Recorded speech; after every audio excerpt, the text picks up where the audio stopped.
Hello, hello, hello. Welcome to my অটাই ইটিনের day guys. তো আজকে আমি শুধুই খাবো কারণ আমি শুধুই খাই। খুবই অল্প পরিমাণ খাই আর দেখাই অনেকটা। তো আমি নিয়ে বসেছিলাম রোদ্রে পকোড়া। তো পকোড়াটা আমি খাচ্ছিলাম ভেবেছিলাম রোদটা থাকবে। কিন্তু রোদ মাসটার তো চলে গিয়েছে। এমন বিরক্তিকর লাগে। অবশ্য এখন ১টা বাজে ১টা অবধি রোদ কি থাকে।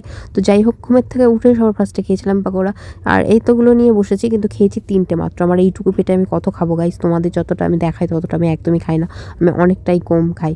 তো আজকে যেহেতু নিউ ইয়ারের দিন মাটন খেলে তাহলে সারা বছরই মাটন খেতে পারবো সেই ভেবে মাটন নিয়ে বসে পড়েছি।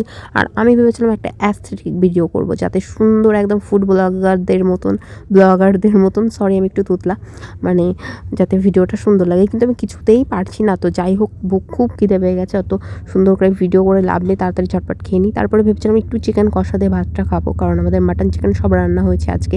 তো ভালোই লাগছিলো না, আমি জাস্ট মাখিয়েছি, একদমই খাইনি কারণ আমার অত বড় পেট না গাইস, আমি রাক্ষস না। তারপর পুরো দুপুর আমি না খেয়েছিলাম কারণ তখনই দুপুর ছিল। তারপরে না খেয়ে শুয়েছিলাম আর পিঠেটা পাঠিয়েছিল আমার মাসি। তো পিঠেটা খাওয়ার পরে এই কুকুর দুটো এসেছিলো আমার সাথে দেখা করতে, কি কিউট না। আর এই ফ্রাইড রাইসটাও আমার মাসি নিয়ে এসেছিলো, আমার বোন পাঠিয়েছিল নিউ ইয়ারের জন্য ওর মাসির জন্য। তো আমি একটু খেয়েছিলাম, ওর মাসি বলতে আমার মা।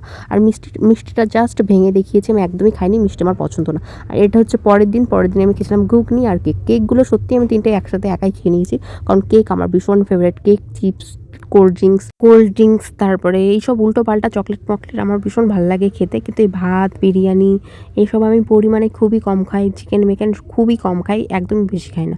তারপরে আবার এটা আজকে চিকেন ছিল আর আমি চিকেন ছাড়া খেতে পারি না, মাছ আমার পছন্দ না গাইস। তো আজকের ব্লগটা এইটুকুই, ভালো লাগলে লাইক, কমেন্ট, শেয়ার করে দাও। বাই।